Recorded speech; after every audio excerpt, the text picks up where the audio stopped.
जय हिंद दोस्तों, लोकतंत्र भारत एवं झारखंड टीवी में आपका स्वागत है। जमुआ प्रखंड अंतर्गत ग्राम पंचायत मघा कला के मुखिया अबूजर नुमानी मेरे साथ हैं। स्क्रीन पर आप देखें। साथ में इस पंचायत के कुछ और भी गणमान्य जो लोग हैं वे भी यहाँ पर बैठे हैं, मौजूद हैं।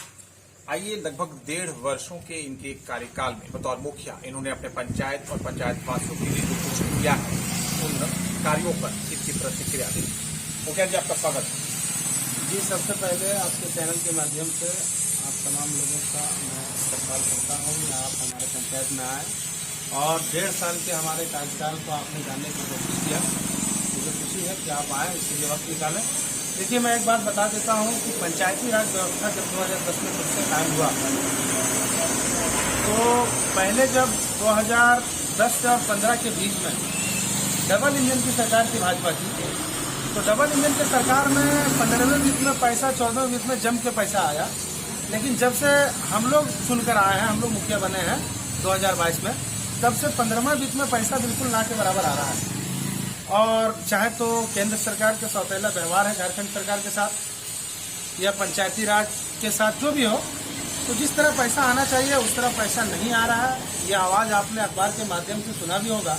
लेकिन अभी फिलहाल जो भी मेरे पास पैसा था, सबसे पहले चुनावी वादा में, चुनाव जीतने के बाद मैंने वादा किया था जनता से कि अगर आप हमको इस बार मौका देते हैं तो चुनाव जीतने के 100 दिन के अंदर हम मघा कला पंचायत की जनता को एक अपने जानिब से एम्बुलेंस गिफ्ट करेंगे।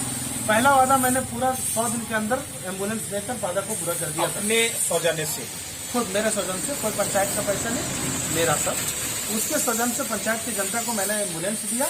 और वो एम्बुलेंस से पंचायत की जनता के अलावा पंचायत से हट के लोगों को भी फायदा हो रहा है, लोग लाभान्वित हो रहे हैं हर दिन। और उसमें जो है तो सिर्फ तेल भराइए और आप अपनी जरूरत पूरी कीजिए। तो अपने तरफ चलिए, एक बड़ी सौगात जो कि आपने वादा किया था चुनाव के समय, वो आपने पूरा किया है। बात अगर इस सौगात के अतिरिक्त की जाए तो और दूसरे जो काम 1.5 साल के कार्यकाल में कैरियर में आपने अब तक किया है वो कौन कौन से? सबसे पहले आप पेंशन ले लीजिए। सरकार की तरफ से पेंशन चल रहा है। पेंशन में अभी मघा कला पंचायत में किसी टेक्निकल इशू की वजह से अगर 2, 4, 10 लोग होंगे जिसको उम्र होने के बाद या विधवा है, पेंशन नहीं मिल पा रहा। बाकी एक भी आदमी मेरे पंचायत में शिकायत नहीं कर सकता है कि हमारा पेंशन जो 1,000 रुपये सरकार की तरफ से मिल रहा है वो अभी बंद है। सब पहला प्राथमिकता था कि लोगों तक पेंशन का पैसा जो सरकार की तरफ से आ रहा है वो मिल जाए, और हमने पूरा प्रयास किया और वो पैसा मिल रहा है।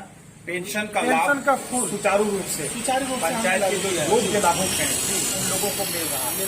पेंशन की बात हो गई, राशन की बात करते हैं। पंचायत में जो डीलर्स हैं उन लोगों के द्वारा जो बिलिंग हो रहा है, जनता तक अनाज किस तरह से पहुंच रहा है? जनता तक अनाज पहुंच रहा है, लेकिन ऊपर से ही थोड़ा प्रॉब्लम है। अनाज जो मैंने 3-3 महीने पर अनाज दिया जा रहा है, जिससे लोग परेशान हैं। इस पर हमने आवाज भी उठाया है। जाकर डीएसओ साहब से जिला में भी हमने आज से कुछ दिन पहले मिलकर बात किया, तो उन्होंने बताया ठीक है, इसको दूर कर रहे हैं। जल्द से जल्द आपका व्यवस्था फिर से जिस तरह पहले चल रहा था वो व्यवस्था को चालू कर दिया जाएगा और लोग फिर इससे फायदा उठाएंगे।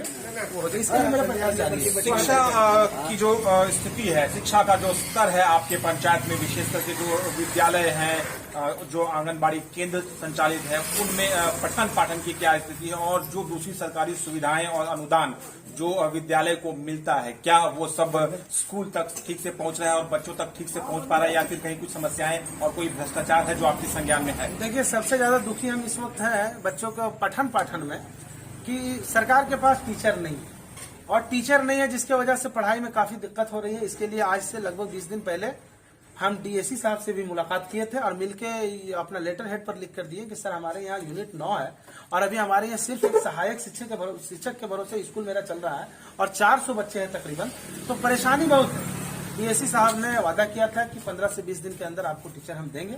उम्मीद है कि वो अपने वादा पर खरा उतरेंगे और देंगे, उसके लिए हम प्रयासरत हैं। लेकिन इस वक्त स्कूल का जो पठन पाठन का जो व्यवस्था है वो बिल्कुल चरमराया हुआ है, और ये हमारे यहाँ पूरे प्रखंड में शिक्षा की व्यवस्था गड़बड़ है, चूंकि शिक्षक की कमी है। इस वजह से क्या आपके पंचायत में पीएम आवास का निर्माण हुआ है, और क्या निर्माण जो है पूरा हुआ है, या फिर अपूर्ण अवस्था में भी कुछ है? जी, कुछ अपूर्ण अवस्था में थी, उसको हमने पूरा करवाया है। नया पीएम आवास का अभी तक कोई सूचना नहीं है। प्रयास हम लोग जा रहे हैं, अपने मीटिंग में बात को उठाया है लेकिन उम्मीद है कि 1-2 माह में पीएम आवास आ जाए, लेकिन अभी तक कोई खबर नहीं। ऐसे जो अंबेडकर आवास है जो निचले तबके के लोग को देना है, वो अपने प्रयास से अभी तक 4, 5, 6 जो भी हो सका है हमने पंचायत की जनता के लिए किया है सिलेक्शन करके, और उससे लोग फायदा उठाए हैं। जो बिल्कुल नीचे तबके के लोग थे, गरीब थे, कुचले हुए, उनको हमने दिया है।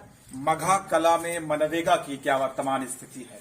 मनरेगा का स्थिति बहुत अच्छा तो नहीं कह सकते, क्योंकि ये हमारे इलाके में थोड़ा सा जमीन कीमती है, तो लोग मनरेगा में अपनी जमीन को इस्तेमाल नहीं करना चाह रहे हैं। फिर भी मनरेगा काम बढ़िया बेहतर तरीके से चल रहा है, पहले के हिसाब से बहुत अच्छा चल रहा है। जन आकांक्षाओं पर अबूजर नुमानी बतौर मुखिया मघा कला वासियों के बीच कितना खरा उतर पाए, ये तो जनता बताएगी, लेकिन अपना प्रयास मेरा लगातार जारी है। जनता के लिए सुबह शाम हम खड़ा रहते हैं। मैंने आपको कहा कि अभी आप लगभग वार्ड में आप देखेंगे तो पीसीसी और नाली का जो 15वें नीति का काम चलता है वो चल रहा है। आंगनबाड़ी का काम चल रहा है, आंगनबाड़ी अभी जेर तामीर है, उसका काम चल रहा है। और एक आंगनबाड़ी का भी काम शुरू होना है।